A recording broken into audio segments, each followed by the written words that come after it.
we'll leave it for Q&A and discussions. We have completed all. So let's look at questions, practice questions, or any kind of questions. In general or specific is fine.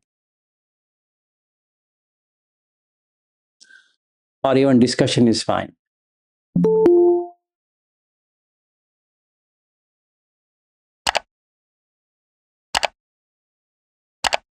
Sanil, you have any questions or you want to have some kind of discussion? Today we are not going to have anything other than discussions.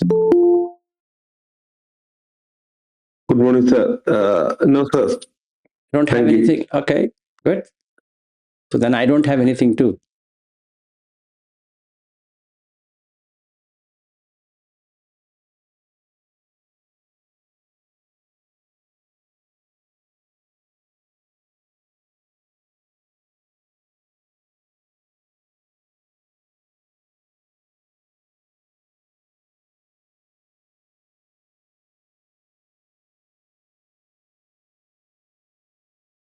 Ah, it's nice. Everybody is silent. So we can meditate.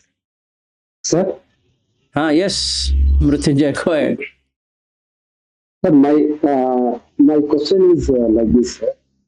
In this Asivitsopama Sutta, there is a line like a village is empty, houses are empty, and the plunders, that is, robbers are coming, and they are going to plunder the village, houses, and all those things. So my question is like this: when the village is empty and when the houses are empty, what is there for the plunders to plunder? It will loot the energy. Okay. See, when the sight comes, the eyes go behind it as though something is there. Okay. But have you understood the village? It's not a house. It's an entire village. So this entire kaya is like a village. Right? And that there are 6 senses. Ayatanas. 6 ayatanas. But ayatanas are empty. They're empty. In that, the objects which are coming, for my question was, what is there for them to plunder? No, what is there for eyes to go and grace. That means it is draining out my energy. Yes, it drains out the energy, because of which you are bound to the samsara. Okay. See, Buddha is a very smart person. If he had put energy, people would have questioned different things. So he's very smart. He doesn't want to get into controversy. He says, yeah, there's a village and there are houses and the houses are empty. If you see, there's nobody there. But yet the robbers will come and plunder. What is there to plunder when it is empty? Yes. There is no one there, but there's something, some item is there, right? So they come and loot all the time. So if the eyes are going behind sight, both being an ayatana, the vijnana is actually defiled. It's corrupted. Good question.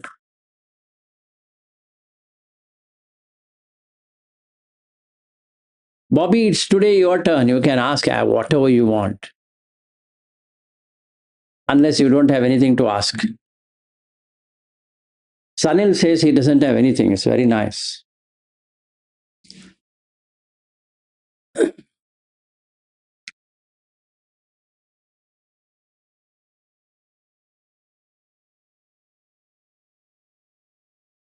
Any questions from anyone why you should not sit on a cushion to meditate?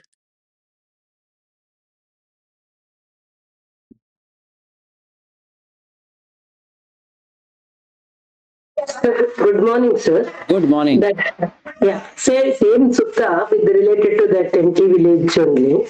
So when nothing is there means there's nothing to rob. If when we go behind something, then definitely we will get caught by the robbers. That's what Buddha is trying to tell us. Sir. The moment the eyes goes behind something, it is stolen.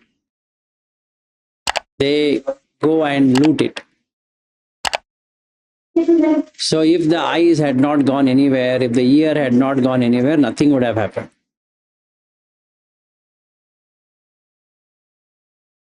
Yes, sir.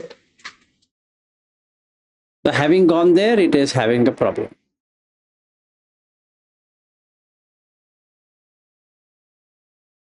So that's the reason he compares to the village. Anji, Niru, go ahead. Ji Vilas ji. So yeah, I would love to know more about why not cushion meditation. Okay, good one. Okay, now my question is, what is cushion meditation? Oh, uh, so should I answer? Yeah, go ahead. Um, so, so the cushion meditation is many things. As per Goenkaji's way of, or any other monk's way, is you are doing some exercise, and then what I understood, like those nimittas, like they are interfering with that process of meditating. And so I'm just interested, like, what specifically, I'm really curious to hear you, like, what does that mean? And cushion meditation, one thing is that you are just sitting and you're doing the process, whatever you are doing. Even if you are doing a nimitta, indriya samvar, or going into panchakhanda, or whatever you are doing. But still, there is something that there is something in the back of your mind that you are meditating, sitting on a cushion, and that there automatically some nimitta is being formed on the backdrop. And so I'm just trying to collect all my thoughts from here and there. And in cushion meditation specifically, because the people who come from Goenkaji's uh, teachings, so there is no walking meditation at all. And mind resists a lot, because I did some retreats with some monks who taught walking meditation, but I couldn't, like, never go there. So it's something that stays with the system. Okay. And yeah. No worries. So basically, we need to understand what is meditation. Meditation in simple English, leaving out the Latin, is about having a deliberation. So we call it as premeditating or meditating. So if I deliberate on a topic, if I keep on thinking over it, and if I put my energy onto it, it becomes meditation. Okay. And cushion is a cushion. So you take a place, you sit down and deliberate. Can you deliberate standing? It's not possible. So in the medieval Christian usage, it is about contemplating in a sitting posture. And that means it is discursive thinking on 10 commandments, basically, with the priest. And you deliberate what should be done and what should not be done, and not about watching breath or anything. In Christian, there's nothing like that. No. So when it merged up and it combined with Eastern esoteric religions like Buddhism, Hinduism, Jainism, and all this, and when Annie Besant and Blavatsky and all these people started Theosophical Society of India, at that time they formalized it into what today is called as meditation, which means you watch the breath in a sitting posture. And the majority of the contribution has been done by Jiddu Krishnamurti, because he was called Eastern Star, so he popularized across the West because Annie Besant took him to America. First, she took him to London and he was sponsored, and then he went into America and he popularized. So everywhere, because of influence of RHYS Davids, then Annie Besant, Blavatsky, they that means in Sri Lanka, Burma, India, and other places, Eastern, wherever English ruled, and wherever Theosophical Society of India got their entry, they made meditation as one of the key element, and that was been followed from then onwards. Okay, so it's basically a reflective thinking and deliberation to look at what's happening. It's basically borrowed from Greeks on way to deliberate, way to contemplate. Another word which they use a lot is contemplation. So you take a topic and be on that for long period of time. So originally meditation was not meant to be a breath awareness or a silence or deep reflection, etc. It was more of meditatory, which means you ponder and to rehearse mentally, to practice, to train, to say what should be done.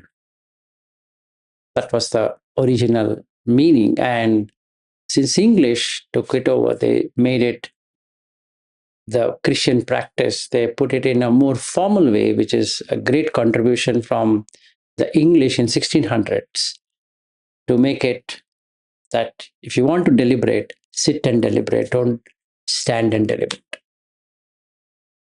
So sitting became a norm, and then even in Eastern esoteric religions, sitting is recommended.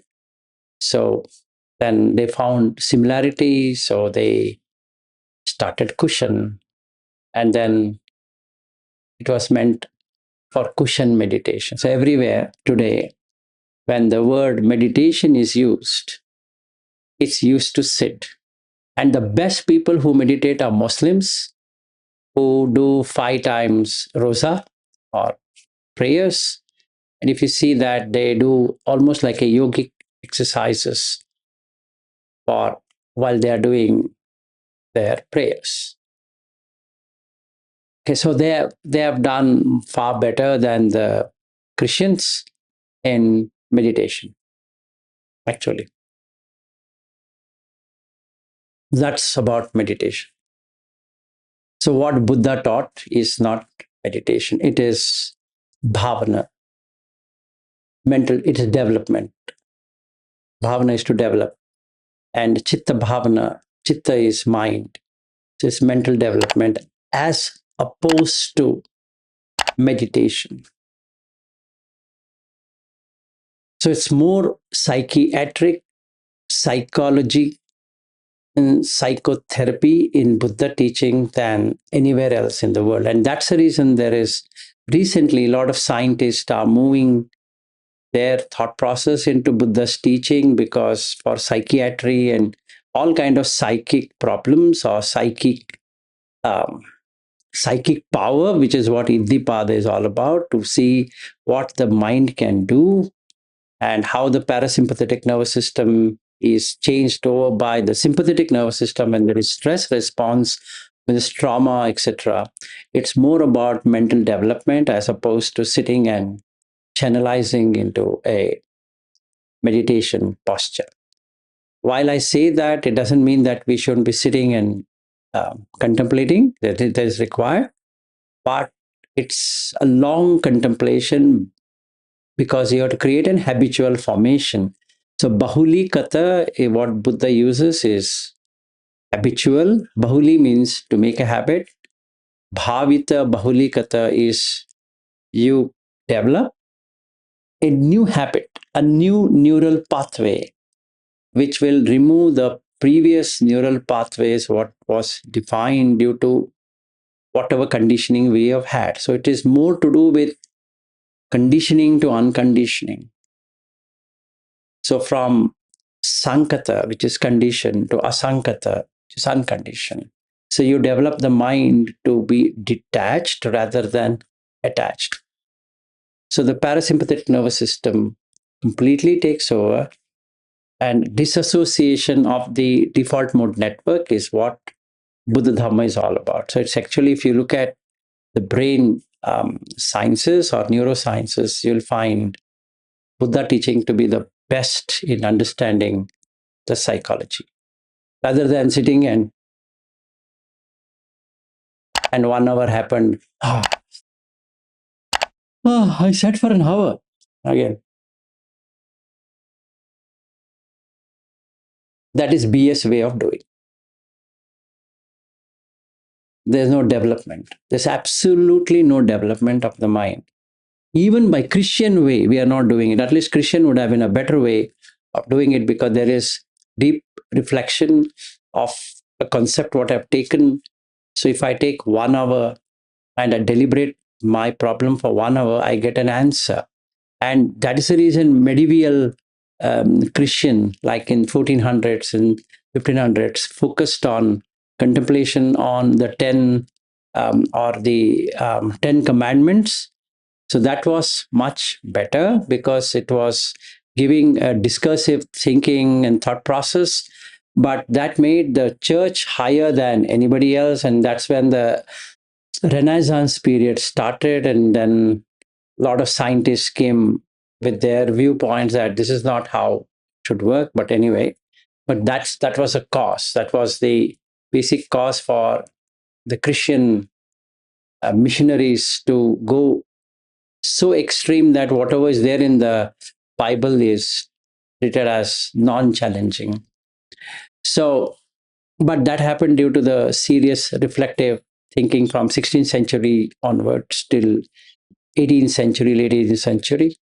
And since Annie Besant started a Theosophical Society in India, British India rather than calling it India, so it was more better to integrate a lot of Christian and other Western religions, including Hebrew, into the Eastern psychology. And what today we follow is exactly what is listed by Annie Besant. And from where it start entering into Buddhist way of Because like all. because R.H. Weiss David, she started translating all the Sanskrit and Pali text into English.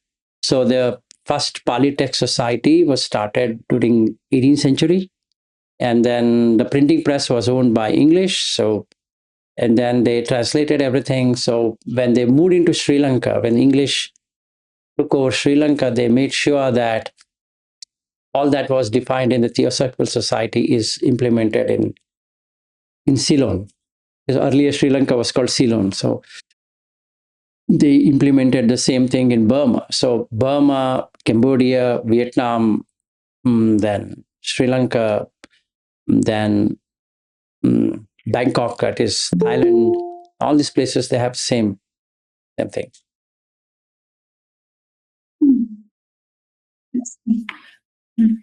So that tradition, forest tradition, and those people, they took it at some point of time. No, that the traditions came in later. Like when they look at the sutta, so there are 3 words which are used in the sutta, which is, it's a figurative. There are many things what Buddha talks is figurative rather than really holding on to that kind of views. So one is the aranyagatova. So they literally took it as forest. It became forest tradition. Rukkamula gatova is root of the tree. So that is what Sri Lankan is. Shunyagara gatova is Burmese. So they started creating Shunyagara, one kind of people. Rukkamula, so I had to go to the under a Bodhi tree. So any Sri Lankan goes mad with Bodhi tree. If you show him the Bodhi tree, then tears will rush in his eyes. Any Sri Lankan, you just take one Sri Lankan and close his eyes and make him open the eyes and show him the Bodhi tree. There was a that all happened. So all these drama things happen because of misunderstandings what we create through these things. So these traditions came into existence and they were Hinayana earlier, and now in 2000 onwards they are called as Theravada. If you didn't know that, there were two sects, Hinayana, Mahayana. So then that was re-Christianed. I'll use the word Christian because it's the most fascinating word to put for all of these things. In fact, I should have been a Christian clergy. I think that would have been the best thing for me. But anyway, uh, it is re-Christianed as Theravada. Thera means elder, Vada means the words of the elders. So they made it Theravada. So in Theravada countries, that is, in all the Theravada countries, the three prominent are Sri Lanka and Myanmar, that is Burma and Thai. So each one have taken one of them. That Rukkamula is by Sri Lanka, forest is by Thai, and Shunyagara is Burmese. While it is figurative, what it really means is first you seclude yourself, which is explained in Chula Shunyata Sutta, that you go to the Aranya, not that you physically go into an Aranya, it is seclude. Instead of seclusion, they really went to the forest. I don't know for what reason. Then Rukkamula Gatova, you go to the root cause of your problem and then you see why are you suffering. That means Four Noble Truths is what Rukkamula Gatova would be. And Shunyagara Gatova is what I explained yesterday when you have Shunya. Right? So that's basically it. It doesn't matter whether you're sitting in a room or sitting in a cave or sitting wherever you're sitting. So basically, because of these translations, which were more to do with literal rather than figurative, so it became something what it is today. So if you're following Vipassana of Goenkaji, 100% of the time you'll find a Shunyagara. And they will ask you to go into Shunyagara. And if you are following Sri Lankan, they will say that no, no, no, Shunyagara, sit under the Bodhi tree. And by chance, if you go to Thai, and they will say these two, leave it, come to us to forest. Now, if you are smart, you will not go to anywhere. Yeah.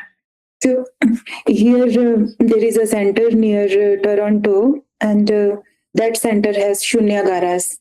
The Yeah. first day they achieve a Shunyagara, and you go there, sit there. Yeah. Yeah, so that's Burmese. So this is Goenkaji's tradition, like Goenkaji's Burmese, whether Goenka or no Goenka doesn't matter. Burmese have Shunyagara. Yeah, yeah.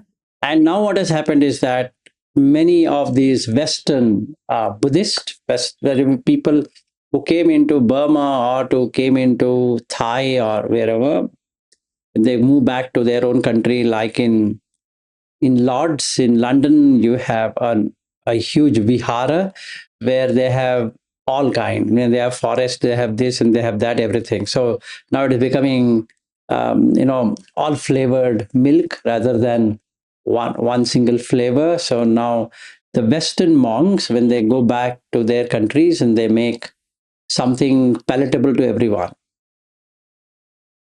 So you might find, like in Toronto or even in Montreal, and then there's also in Winnipeg, you'll have another monastery in Winnipeg where they have incorporated the Tibetan as well. So it happens. But otherwise, if you come to these countries, and there will be very top forest is forest, Shunyagara, or the empty cell is empty cell, and root of the tree is the root of the tree. It's funny how humans take a figurative to something. And that time, that way of doing is what Buddha says you shouldn't do. It's manyana. Manyana is hypostasizing. You hypostasize something which was just meant to understand, and you make it look real. And you and the person feels so attached, touched by it, that he can't live without it. So it's a psychological disease, I could say, that you get attached to something which doesn't have life, and you start crying or acting some stupid way of emotions, because you couldn't understand the actual intent of why it was done in the first place. So humans have this um, ability to um, anthropomorphism. That means they put life into a dead thing and then make it live, as though that thing exists by its own independent entity, and also hypostasize it. And both of them are in Buddha language called manyana. So that's what the first sutta in the Majjhima Nikaya is, not to hypostasize. Like I have hypostasized shunyagara. So I'll construct one stupid room and then I make it the best. So everyone would be keen to sit into that empty space as though something is going to happen. And that is manyana. And the Pali word is manyana. It makes you be so discursive on that, that it gives you effect. That means somebody sitting in shunyagara would get real great vibrations and so many things which is created by his mind, his or her mind, and then he feels that shunyagara is doing it for him,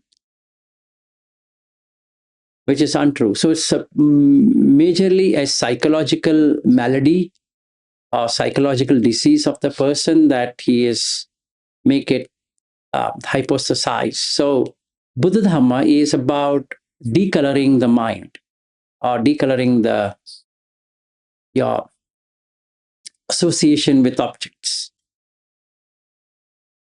So he's a wonderful scientist, I could call.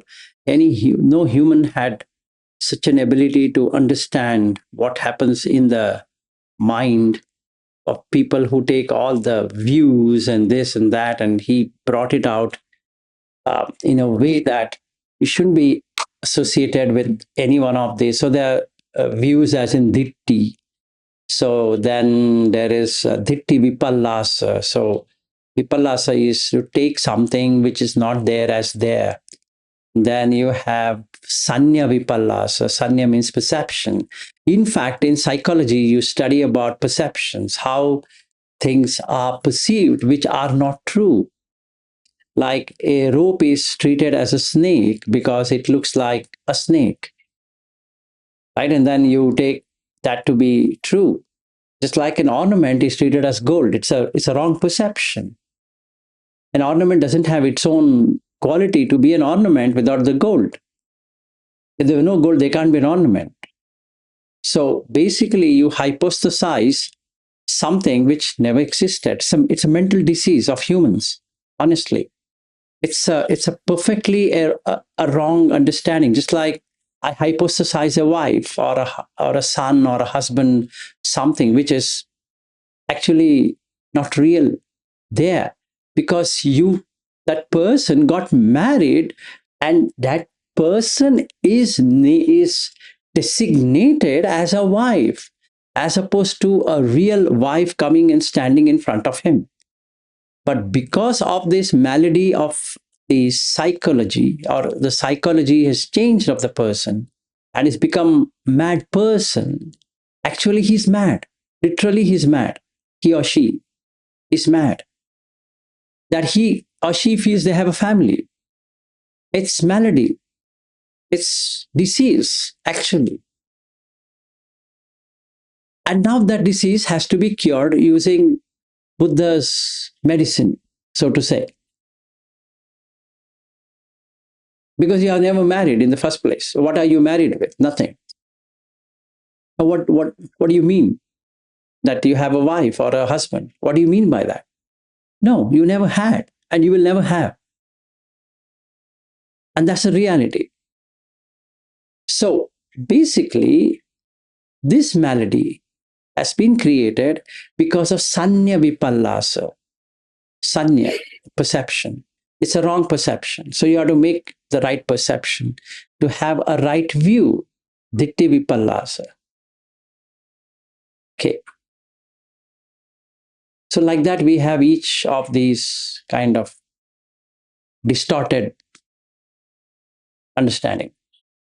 And hence, Buddha Dhamma is not meditation, especially with cushion. Uh, these discussions are so helpful, Vilasji. Although, just over 1 month, I understood a lot. No Last year, worries. yeah, I was just looking for some monasteries. I wanted to go to Thailand for a month or 2 months. I couldn't You find. you I can searched. you can you can come to one monastery here. You can stay for free for as much time as you want, and I have no problem with that monastery. Absolutely. Thank you so much. And I have to come, because I knew this work has to be done. No one teaches Dhamma the way you teach. I at least I didn't come across anyone. No worries. So the last vipallasa is chitta vipallasa. It's the mind itself is in wrong perception or wrong understanding, because in the chitta, which is in English called as the mind,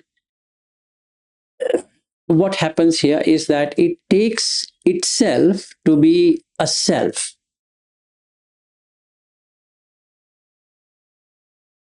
In the chitta is light, assuming a light source takes a self view. It's myself.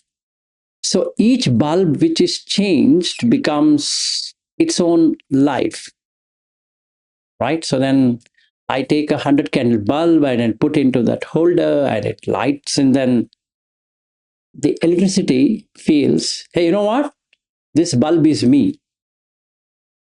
And when you change the bulb, it's dead. And the new bulb is put, and then it feels that, I'm come back to life, which is vipallasa. Okay. So it's distortion of the mind because of attachment.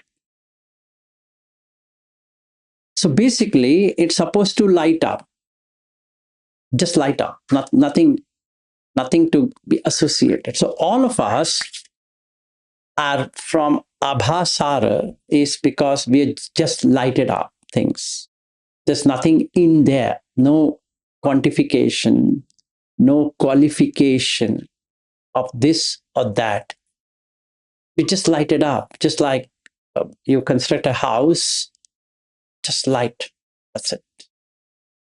But unfortunately, this light starts to notice objects in the room and starts to take these objects to be real, and hence gets raga.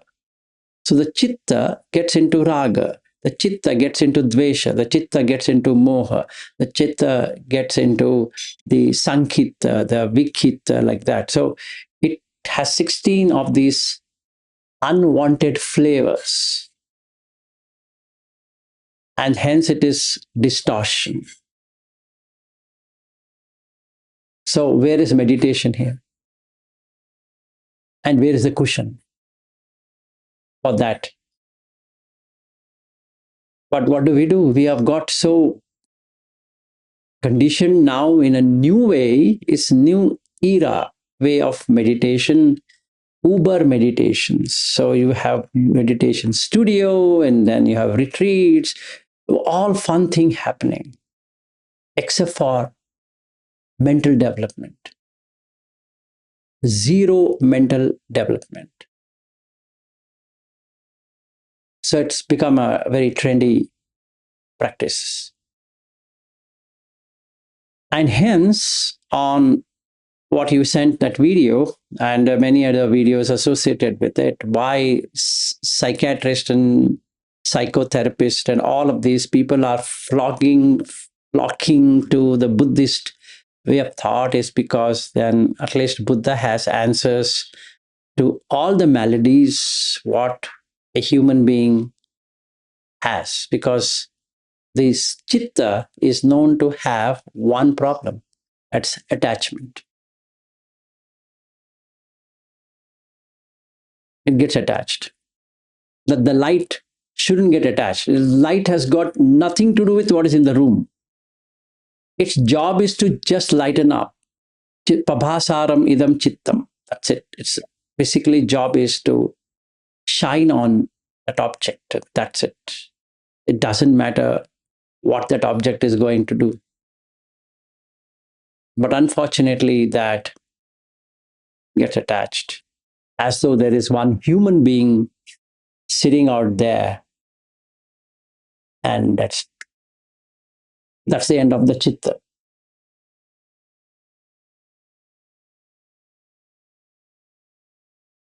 Good question. Thank you for asking that. So now you understood what is cushion meditation. So Buddha Dhamma is not cushion meditation. So can I ask one more question? Yeah, sure. After that, if others to ask the question. So just a curiosity. So some monks, not very many, but very many monks claim achieving some jhanas, and some monks are being considered as the enlightened, like Ajahn Sumedho. I don't know, like what is that condition that they have achieved. So if it's okay to discuss. I have no problem. See, in my not point of view, in my study, the person himself or herself should declare rather than others declaring on behalf of them. Like Ajahn Jaisaro, Ajahn Sumedho, Ajahn, so many people of Ajahn star dot star, if we take, then it's like somebody says that they are, and they are or they are not, nobody knows. So it's just a what I can say speculation more than the actual factual state of it. So I would leave that to that person to declare or not declare rather than somebody assuming or guessing their state. And by guessing the state, it doesn't make any difference to anyone. Because even if somebody is an arhat, it's very nice that he or she has become an arhat. At least they close the account. The chitta is not going to get into further more suffering, which is the greatest news anybody can give. So if somebody says, like in case of Ajahn Sumedho, if somebody comes and tells me that he is an arhat, I would first say, sadhu, sadhu, sadhu, very good, good thing. It happened. But beyond that, I will not go and do anything. Beyond that, I'll not become a fan of that person or do some stupid things like what a normal worldling would do. I won't do that, because it's just like somebody is released from prison. What would you do? You might give him a bouquet, that's it, at the max, saying that, hey, it's good that you have been acquitted of anything, you're free, excellent, may you not get into trouble anymore. That's it. So if I keep my mind in that way, it doesn't lead me into any one of these three distortions, which I just now mentioned. It's a sanya vipallasa, because now I'm distorted to look at a person getting into that state and I want it or whatever it is. Then I become a fan or do some puja and all of those things, thinking that that is going to give me merits and all of that, which is Silabita Paramasa, by the way. It means basing the liberation on rituals, which makes no sense. Or it is a chitta vipallasa because now it's a distortion of the mind itself. It's taking something which is liberation from what? The question is liberation from self. Simple. That's all what it is. So if the self is gone, it's excellent. There's no rebirth. Excellent thing to happen. But should I then go and celebrate somebody is like that? No, there's no need. It's just like somebody has been acquitted of a murder. It's good that he is acquitted. It's good that there's no baggage of any kind. It's very good. So I can go and say, very nice, good sir, you escaped. Henceforth, there's no rebirth. Excellent. Sadhu, sadhu, sadhu. That's it. Because I need to do my own thing. I can't bask on somebody's glory. And hence my dhitti vipallasa wouldn't be there. Distortion of the views. Because here, I'm going to do manyana. If that person has not informed me personally, saying that, hey, Vilas, you know what, I'm an arhat, this doesn't mean anything to anyone. So otherwise, I'll carry this manyana, which is wrong. So no manyana. So I can take patavim patavito sanjanati, patavim manyati, patavimeti manyati, like that, this arhat and all of this will become a manyana, which makes absolute no sense. So I won't buy into this argument at all that somebody is liberated or not liberated. Liberated, very good. From self view, he's liberated, excellent.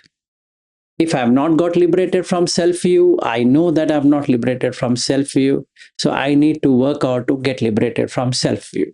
If I have got liberated from self view, I would say that yes, I have got liberated from self view, and this is the way I have tested it. This is the sutta where I have seen it. This is the changes what I've seen in myself, and that's it. Whether somebody takes it, doesn't take it, has got nothing to do with me.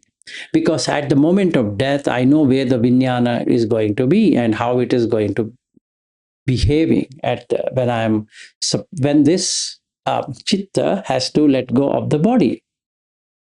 So I won't please or displease anyone or get involved in anything.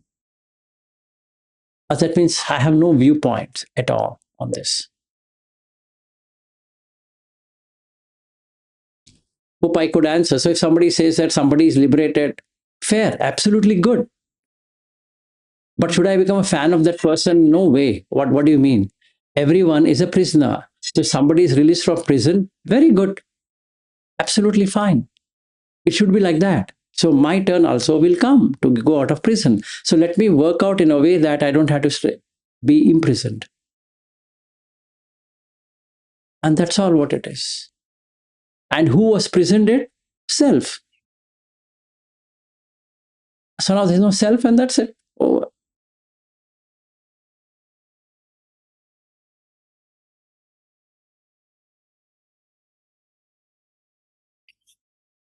Thank you, Vilas. Like in that Chabbisodhana Sutta, MN 112, there is another Susima Paribhajaka Sutta. In that Sutta, Niru, that Susima Paribhajaka Sutta, that person meets so many arhats and he'll go mad. He says that every person coming and telling me that I'm an arhat, and then he asks questions. And then Buddha says that, laughingly, he says, none of them have got any of the psychic powers what you're asking them, but yet they are released. Then he says, how can that happen? I say that, yes, they are released through wisdom. It's possible. It's very much possible.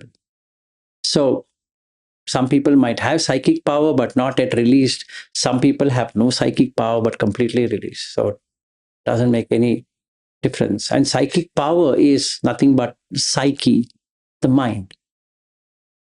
So if you know the psychology, then you're basically done it.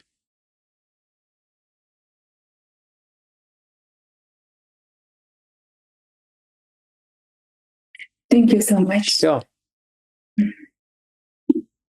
And thanks for asking. Otherwise, we wouldn't have anything to talk.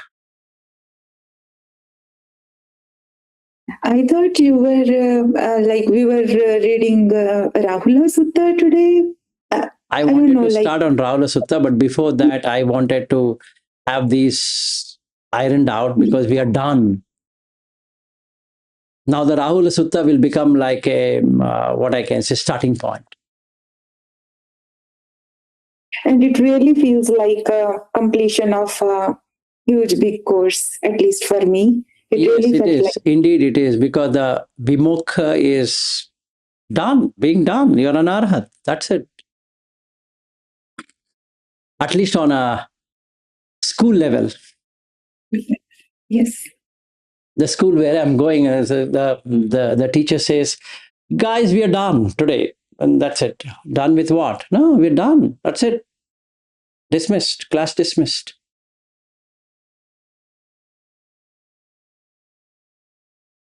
So actually, that's the one where you need to verify. Have I got shunyata? Have I got animitta? Have I got apanihita? If yes, you're done.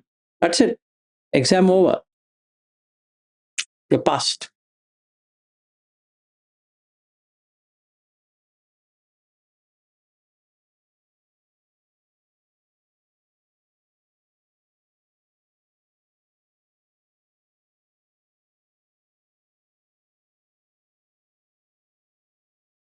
Any others? Yes, Bobby. Abhilashi, like your way of talking about cushion meditation, it definitely helped me to get rid of that attachment to sitting meditation.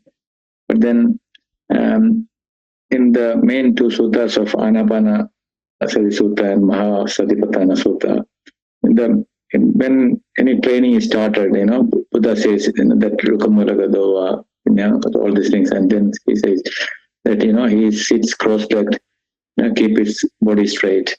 That's a regular pattern in most of the suttas how it starts. So I believe in the beginning or for calming the mind or training the mind, that is helpful, isn't it? No, I think think you should understand Iriyapatha, first thing. And what does a monk do? How does a monk spend his time? Do you know how does he spend his time? Idiom means four postures, right? Yeah. Yeah. So that's what I'm saying. Once you develop some kind of calmness or samadhi, then these four postures and others, whatever you're talking, is helpful. So No, personally, no. Just take even today the monks. How are they supposed to be? So first they are supposed to walk, walk in their kuti. Even if you go and see, they would be walking a little bit, and then they practice holding their bowls or their thing and asking for the food. Right in the morning, 6:30, they're supposed to gather the food. If you're gone to Thailand or any, I think even if you go to Dhammagiri, they're supposed to gather it early. So then they gather the food. So when they gather the food, they're supposed to be going street to street, place to place, and beg for food. Unlike what is done today. Today, the lay followers will come and give them, but actually, they are supposed to go and search for food. That's the difference between the Buddha time and today. Now, the first posture is walking. It's there in the sutta itself. You look at MN 19, it exactly tells what you should do, Iriyapatha. So that's the first thing. And in Chankama Sutta also gives clarity on that. If you want to do samadhi, you better walk. Is there? sorry, Balashi. So when you're saying in the sutras, it is there, when he comes to that walking, that sequence, always walking is the first. No, wait a second, wait a second, wait a second. So now he has gathered food. Once he gathers food, what is he supposed to do? He's supposed to sit because he stood in front of them. He's collected, collected. He's brought to his place and now he's sitting.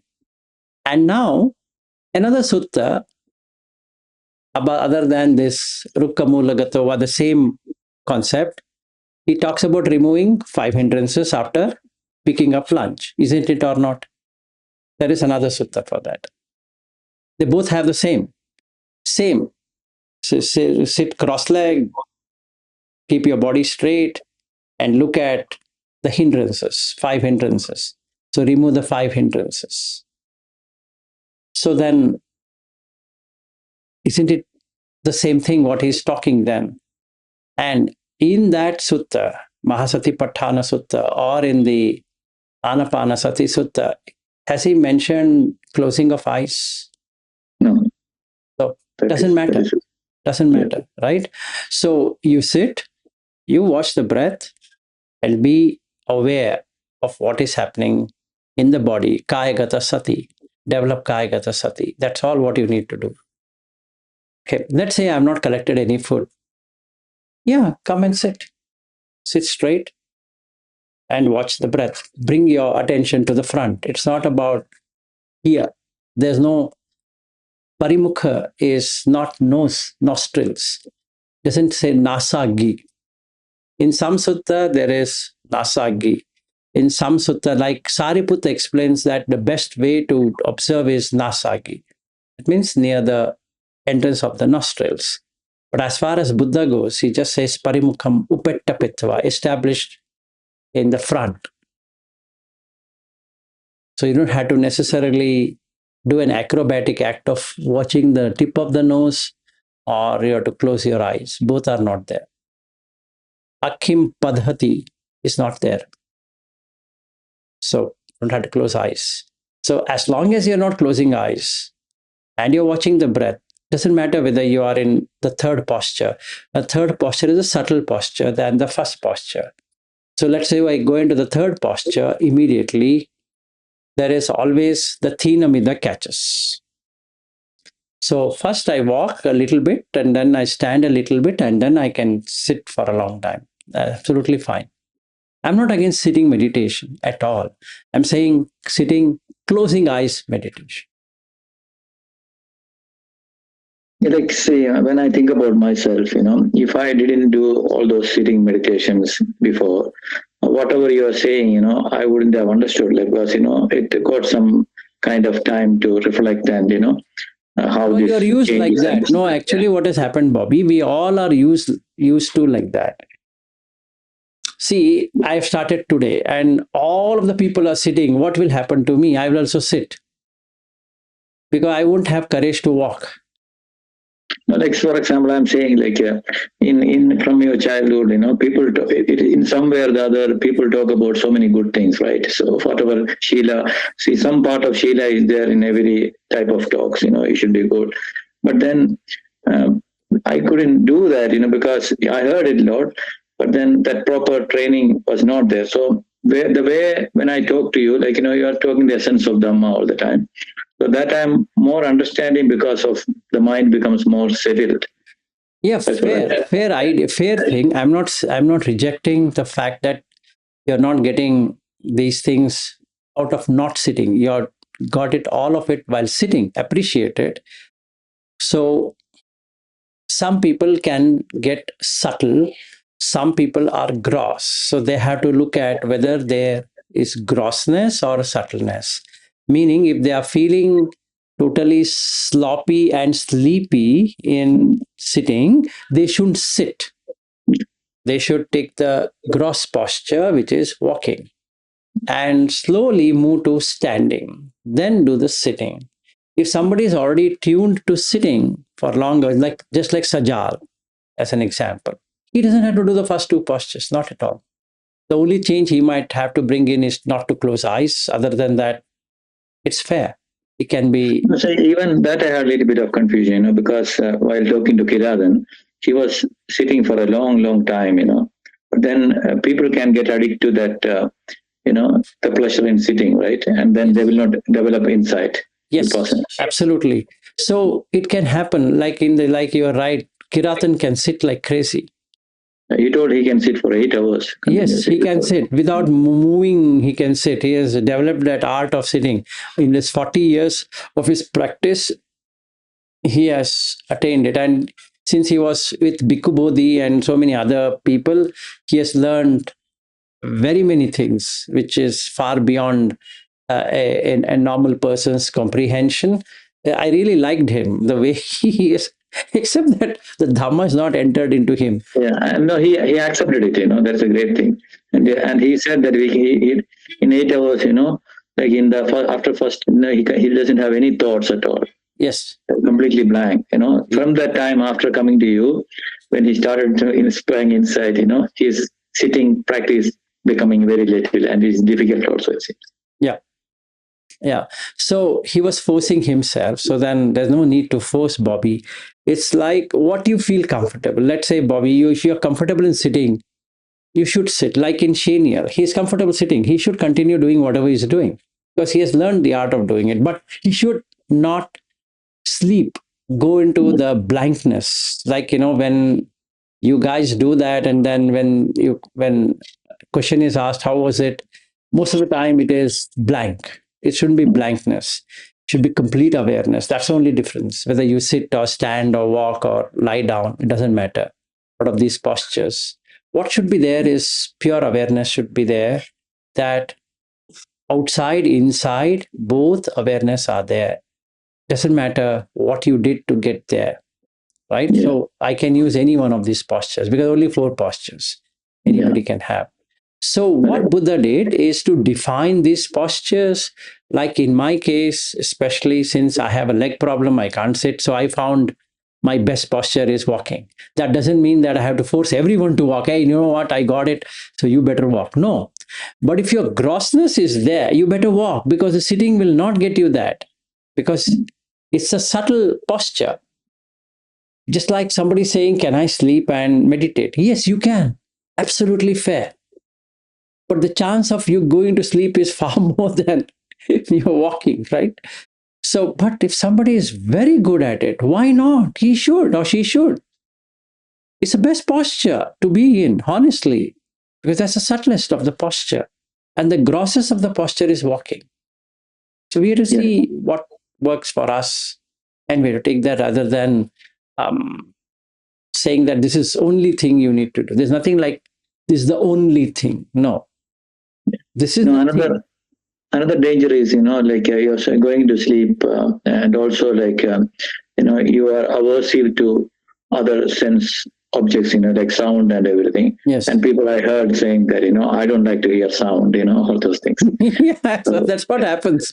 See, the chitta vipallasa is such that it will take something which is not there to be there and then gets caught up with it. No. See now, like in the case of Ashutosh, he's not there today, but let's say he's a yoga teacher. He can sleep and do it. He doesn't have to necessarily trouble his back with sitting for hours together. He need not. He's really good, actually, as a teacher of yoga, and the way he teaches is extraordinary. And I've never seen such a dedicated yoga teacher, at least in my life. It's beautiful.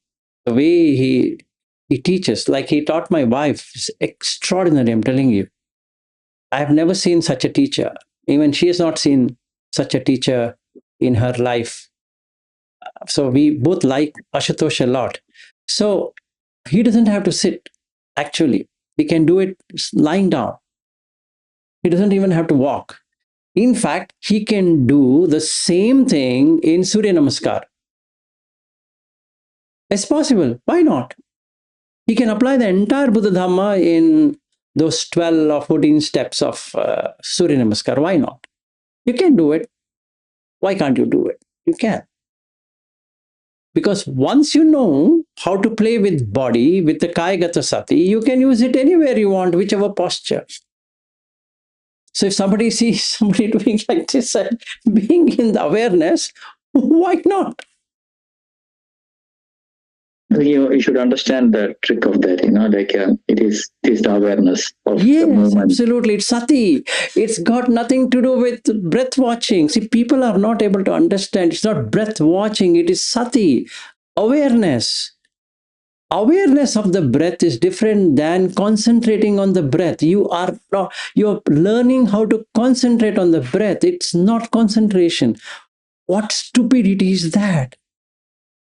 You are being aware of the breath. It's just like I'm aware he's Bobby. That's awareness. I don't have to touch Bobby's body and say that this is Bobby. Now, this is fine with Bobby being a male. What if I touch everywhere Ritu and say that, let me find out where is Ritu, and she's going to slap me, or she might put me under sexual harassment case. And that's what is going to happen because I took it too literally. So if she says I'm Ritu, and I should be aware she's Ritu, I can't say Ritu. I will make Ritu to be Shobha. Hi Shobha, how are you? And she says, excuse me, Vilasji, I think you got confused. I'm Ritu. And after say, Mita? What Mita? Vilasji, are you drunk by any chance? My name is Ritu Agrawal. You understand? That's my name. Can you just tell me that name? Even if you can't tell my second name is fine, but it's a first name. So it's just being awareness. That's it. Are you aware that the breath is coming and going, and the remaining 15 of them, and the total 16 steps? That's it. Where in the sutta it says, Bobby, that you should concentrate at nostril? No. Then why do you concentrate? Because some people say it's like that. And you can see everybody's face is constipated. Why constipate? Relax, man. I don't know. That's I should share in the group. I say this constipated word after hearing so many times from you. I told somebody in our friends group, and he got a little bit offended. Constipated meditation. Yeah, constipated meditation. See, the thing is, it's a relaxation. You just relax and see how the breath is. So satova asasati, satova pasasati. You just have a sati of satova. Sati means you bring it, you look at it, whether it is there. Assa passa is there. That's it. And then you say, having known this, is it long or short? Dhigamba assa santo, assa samiti pajanati. I'm just sitting. No closing eyes. I'm just sitting. I'm talking about sitting meditation or sitting posture. I'm sitting. Satim upatte petva. So I'm bringing in the front. Now I'm watching. Dhiga. Yes, it's dhiga. At present, it is dhiga. After some time, rasa. Yeah, it is rasa. Then sabbakaya. So can I see the entire body going up and coming down? Yes, it is. Yes, I'm seeing it. Then can I now see the breath calming completely to an extent of stopping? Yes. How do I know it has stopped? Watch your BPM. If it comes down to less than 40, your breath is almost stopped. That's it. So you have got an athletic heart rate or athletic heartbeat. Just be there. Now, no stress at all. Right? So medically, or brain wave of saying that you are on parasympathetic nervous system, rest and relax, or rest and digest, as it is put. So the neurons firing is stopped. There's nothing which is getting connected, disconnected, etc. It's just been there. So what happens to the hormones or to the brain chemicals? Instead of cortisol, which is the stress hormone, you don't get any stress hormone. If they were to put something on your head and they were to connect and see which all areas of the brain is lit up, the maximum will be in the prefrontal cortex. Right? Instead of amygdala, where it's a basic instincts are there. So you're moved out of basic instincts. So the medulla is showing exactly, or the brain stem, now you can see it's relaxed. So all the patterns which were there earlier doesn't find there. So we expanded. So they can check. They can, if you put those thing and then those receptor, they can tap and see what's happening in the left hemisphere of the brain and the right hemisphere of the brain, the prefrontal cortex, the back, everything they can verify, spinal column till the down here. That's where the entire thing, the brain is mapped. So they can check. And what do they see? When it comes to Chitta Anupassana, as in Anapanasati, you'll see a fantastic change, Bobby. The four things which Buddha talks, you can literally see.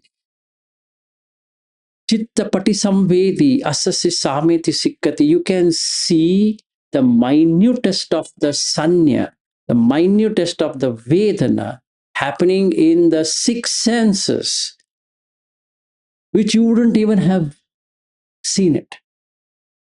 And now you can direct it. And when you direct it, it enters into samadhi. So the next step is samadhi. And then he gets abhipamoja. I think Pamoja is the Pamoja Oh, is yeah, some- pamoja is the next one. And after that, samadhi. And then after that, vimokha. So that means the chitta is not holding on to anything. The vipallasa is gone.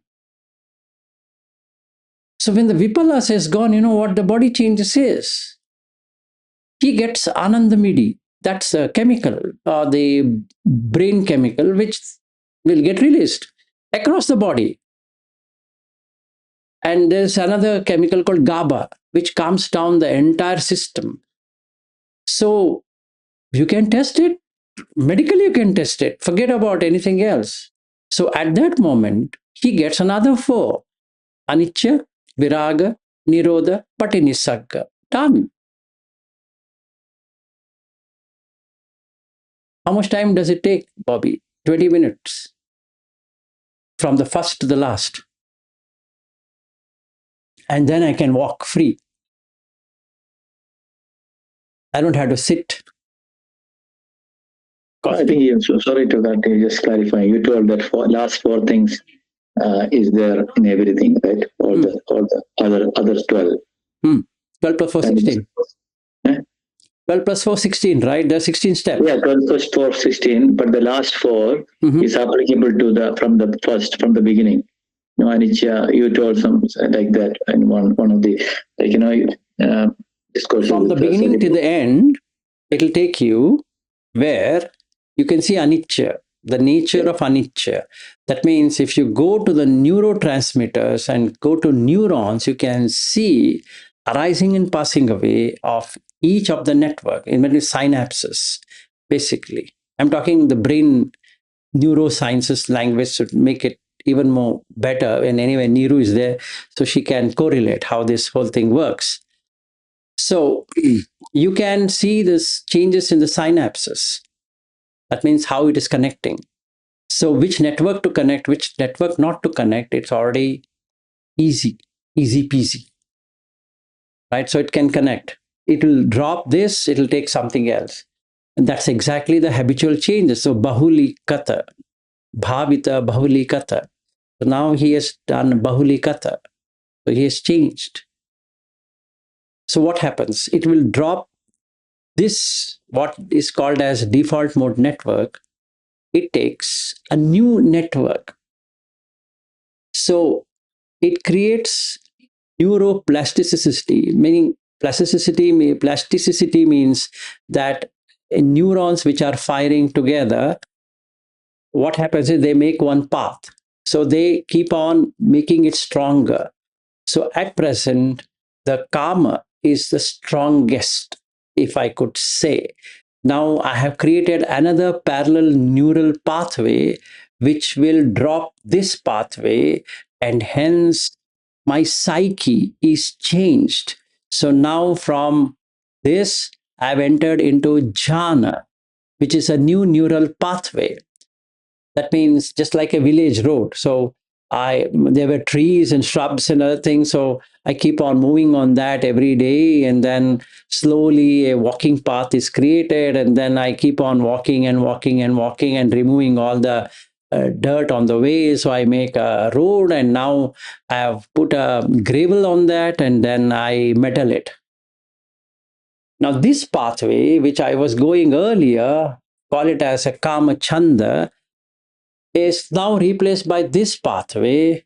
So that not being used, the brain will not go there anymore. So slowly the moss will start growing on that, and that pathway is closed forever.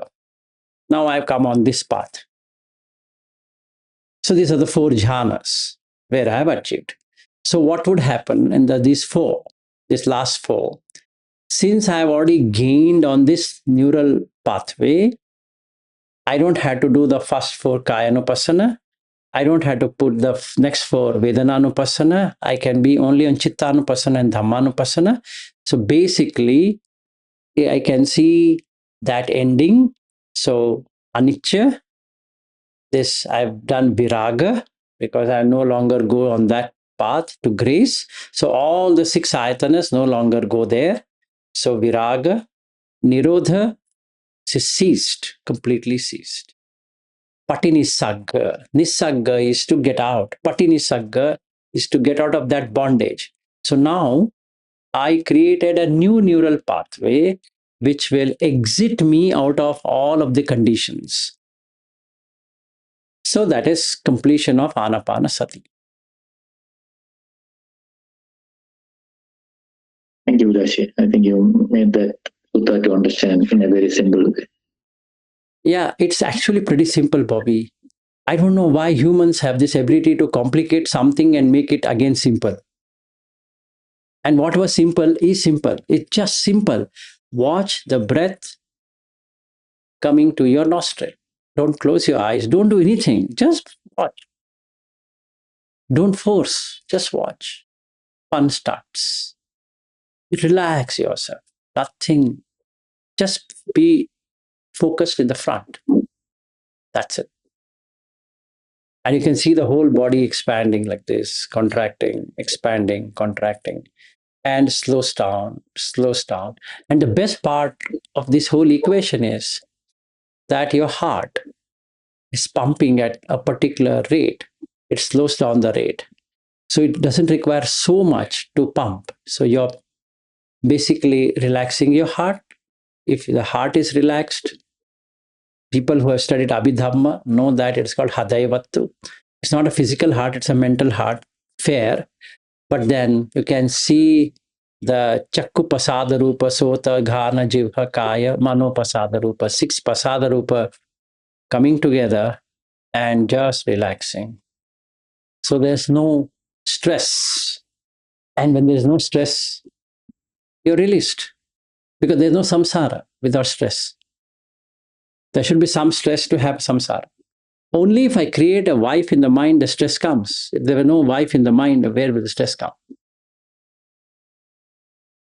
Since we are talking about this subject, always I had this thought of like Pidi Suga, it comes in that second this one, right? Pidi Padisambhedi, Suga Padisambhedi.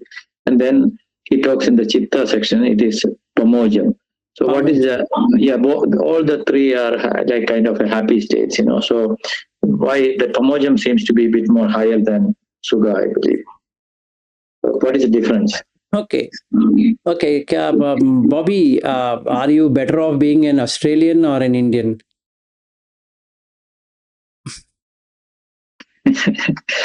Yeah, definitely there is more comfortable here. That is Pamoja. Okay. That's a very simple way of saying what is Pamoja. Abhipamoja is even more than that. Let's say you go 300 kilometers train journey, paying 50 cents, and then you feel very gladdened and very grateful also to the Brisbane governor or whatever it is, and making it a jolly free ride. And let's say from Vishar to, let's say, Gold Coast. Yeah, Gold Coast and Sunshine. Pomona. I used to go to Pomona, Pomona. yeah. So if you are traveling around 200 kilometers, roughly around 200 kilometers, Yeah, so around. one way 150 kilometers and another return way is 150, 300 kilometers in 50 cents, 50, 50, 100 cents. It's beautiful, Bobby, in an air-conditioned train, and you're meditating and lush green Most of place. the time, I'm the only person in that compartment. Exactly. Isn't that, if I were you, I would have celebrated, Bobby. I told you many times we should go there, right? And next time, there's always a next time. So, from Pomona to Gold Coast and Gold Coast to your place, we'll go. And then, if you are observing the breath all the time, the greenery being there, so nice, nice forest and nice timber smell, no shit on the road, no buffaloes, no cows, no elephants, no giraffes. Or in fact, the place where I'm staying is a zoo, basically. From that place to a human civilization, what do you think? Isn't it the best thing that could happen? That's Pamocha. Now I'm in this room is Sukha, right? This room is Sukha. But if I go out, is there Sukha there? The moment I come down, Bobby, I need to close my nose. Because right now, at our compound or at our gate, minimum 2, 3 dogs would have had a shit and it would have pissed. And maybe some humans also would have pissed along with it, because along with the dog, they also piss. So we are still in maybe we are something like in BC's kind, and then you are in advanced kind, So, and in fact, one day, Bobby, we were coming from a walk on the previous to previous, I think some ladies thing retreat. One old man, Bobby, he's standing near somebody's, compound wall, and he took out his thing and pissing in glory. And that too in a neighborhood. And here they put no pissing on the wall. They exactly piss on the wall. And they have put one circle. I've seen some men opening their thing and pissing inside in that hole. But I think I have all these memories and perceptions, so it is not nothing I don't know. I've seen it. Now, are you not in Pamoja? Yeah, now that real experience is not there. Yes. But the perception is there. And that is there. But do you still remember that in the train when you sit? No. No. And it's such a beautiful train. No. And such a nice station, such a nice, what I can say, people behavior. They stand in line and they buy tickets. Here, they don't buy tickets. They just jump into the train and they bribe the TC as opposed to buying the ticket. See how corrupt it is. Will you be in Pamuja in India? I don't think so. So yeah, like as you said, I feel so grateful, and the way it supports my travels and all, So I feel so grateful to the government here. Yeah, exactly. So that is Pamuja. That's a good example. The maximum thing I can do here, sitting in my house, is to have sukha. While you are in Pamuja, Bobby, I really, what I can say, I envy you. Yeah, but I'm a bit lucky, right? Because you have reached such a high state of meditation, and still, if I am in Pamuja, that is fine. That is separate. But you asked me a question, and what is Pamuja? This would be the Pamuja. In fact, if I take even Ritu, and she will be more than happy to see, wow, such a thing, just 50 cents, and you are traveling across Brisbane. Amazing. Amazing. I'm telling you. I think we can go even half the Queensland with that fare. 6 hours. 6 hours. Great. Yeah, the maximum. Yeah. I think then we go to the Great Barrier Reef in the train, if there was a train. Amazing how they have done that. Yes, it's really amazing. So I would call that as pamoch because you're so glad. I can be in samadhi, Bobby. If I'm in the train, like what you take from Sunshine Coast, if I sit in Sunshine Coast and I come to the city, and then I can be in really samadhi and in pamoch and in vimokha. Yeah, like after hearing all this talks from you, I also practice in sitting there meditating. Yeah, Seeing that all the sceneries. Yeah, you just be there, and then you can watch in the breath everything happening, and that's it. That's the beauty. By the time you are in Sunshine Coast, you are in Fojana. Just come out of the station and go to that Maruchi River and sit there. It's beauty. You're lucky, man. Lucky. Thank you, bless.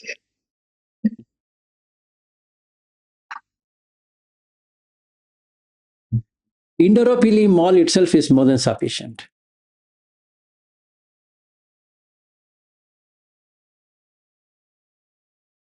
Okay. Anyway, Today you don't have to go to the other place. Which one? You don't have to go to your other retreat. No, not today. I have to take my son. My son got fever. So I need, today is his Nimhan's admission. So then he, like me, he also faints after fever gone. And when he goes to piss, he normally faints generally. Even I faint when I'm out of fever. I don't have any brain issue, but there's a fainting issue.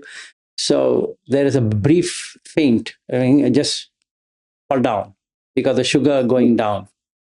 So I need to hold him. If nobody is there around, you will fall down. Yeah. Not only fall down, I won't even know what has happened. After fever, it is almost 100%. I'm going to fall. Every fever. Every fever. But this is happening for you and not just 4 years, 5 years. It didn't happen, right? 2022, I had, and then recently, just few days ago, last week. So thanks to these two people, I called her. I generally get to know that I'm going to fall down. So then I call, please come and hold. So then these two human beings couldn't hold me, so I still fell down. Yeah, it's very dangerous, isn't it? You can break your Yes, bones. and in in that house, I've fallen down after coming from Delhi by flight, and then I fell down straight like this, and that broke the phenyl bottle, and then just missed cracking my skull by a fraction.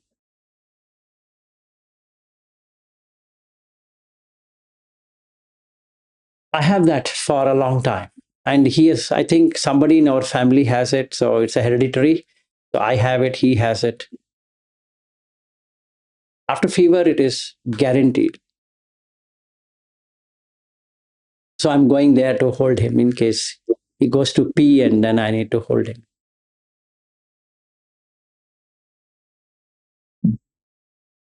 So she's scared for me to take flights because if dehydration happens, and she fears that I might not, if I go to the washroom in the flight, and I might fall, and that's the end of the road. But it's not happened. But let's see.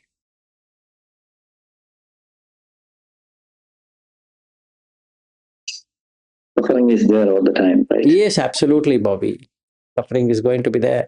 Even though I don't have any brain issues, because after a last fall, some years ago, we had gone to the doctor. He checked and said, "You're perfectly fine. There's nothing as I could see in the brain or anywhere. Fine. Heart is perfectly fine. There's no problem with heart and brain. These are the two things which might, like if you have some clot or something and then nothing, absolutely fine. But why the faint happens, nobody knows. And I don't have sugar issues either. Like even he doesn't have any sugar issue, but the sugar goes down.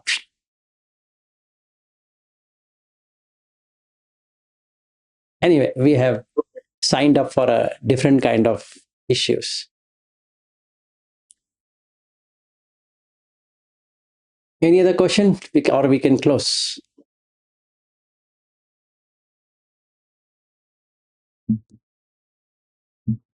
Right. So that is the 16 steps. So you don't require to close your eyes at all.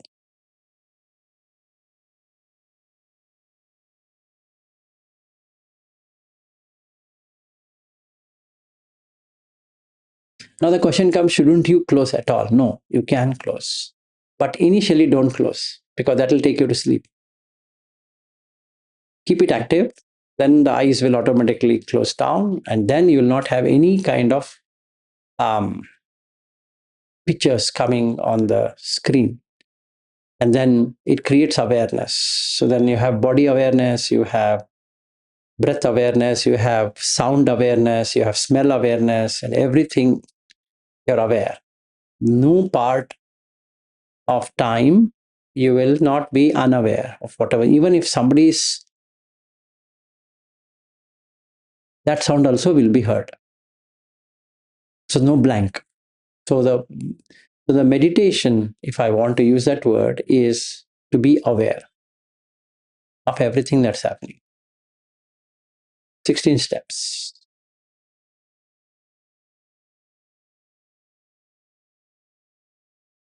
Otherwise, we are constipated. Constipating meditation. And you see the gladness, Bobby, when they come out of meditation after 1 hour. Aren't they glad that they're out of constipation? Yeah, definitely. I've seen that very serious, very, and when I said the constipated meditation in the same, when I was staying there for some people, they were really enjoying that, feeling very happy, and they agreed with that. Yeah, it's becoming, it is a word for shaking, like it is becoming very serious, right? And then craving for something. yes. We have basically misunderstood what Buddha is saying, these things. Anyway, that's what happens. Because maybe language or maybe translation, maybe partially anibescent. I don't know who really did whom, but anyway, that's a thing. No, Vilash, another thing is this much interactions what we are lucky to have. It is not there in for other people. So when you talk many things again and again, we are getting a sense of it, and so much thanks to you. But other people doesn't have that much exposure to Dhamma, discussing it. What to do? Like whatever is there. Just finish your life and say goodbye and done with it. Yes. What else can be done? And in fact, if they read history, they would really see it, especially Eastern Star of Jiddu Krishnamurti and all the behind the scenes of Blavatsky and Annie Besant, the way they did it. So nice actually to understand how they did what they did. It's very nice to be part of this Theosophical Society. And you will come to see how they merge the religions to get a nice flavor. Okay, and how Osho took some of it for his Zobra, the Buddha concept and all that. It's very interesting. I mean, if somebody has open mind, he can know so many things and he can get these dots connected and how these things have happened rather than not really knowing anything. and believing whatever he has heard is the only truth. It's not. There's so many things which have changed. And the Christian clergies or the missionaries have done such a nice job actually of spreading many things which the Eastern psychologists didn't have it. So they have brought in many more things than what was available. So it's really great to see merging of Eastern Western, the way of seeing things, especially Greeks. It's really good to see. I think that narrow mindedness is fading, right? Because Yeah, it will fade. Actually, if you read through it, you'll not have any fixed mindset that this is how it is. In fact, it makes you see from different dimensions and see this also works. Oh, that also will work. Like when I was studying Islam, it really made me feel, wow, what a nice thing to have. Apart from the Christian, I like really being the Jesusist than anything else. When I looked at this Abrahamic religion of Islam, I felt, wow, this is good, extremely good. I don't have to be an Islamist to get there, but the philosophy on which it is backed up is truly good. And the same with Abrahamic religion of Hebrew and Jesus Christ. So it's very nice actually. And how the church have developed it is far exceedingly smarter, I could call. Very nice, organized, step-by-step approach, especially between the Old Testament and the New Testament, and how they have changed it, how they have merged certain things which made sense. Very nice. Anyway, you're also a Christian, so I don't know what you're feeling about it, but it's really nice. definitely, Vilash. I have that narrow-minded thinking is very little now. Good. Everything we can respect and appreciate. Yeah, it's good actually. actually. Yeah, it's really good. Okay, should we call it a day? And tomorrow we can start Maharahula Sutta. Thank you, Vilashi. Okay, good day and good night and good evening. Thank you, sir. Thank you. Bye.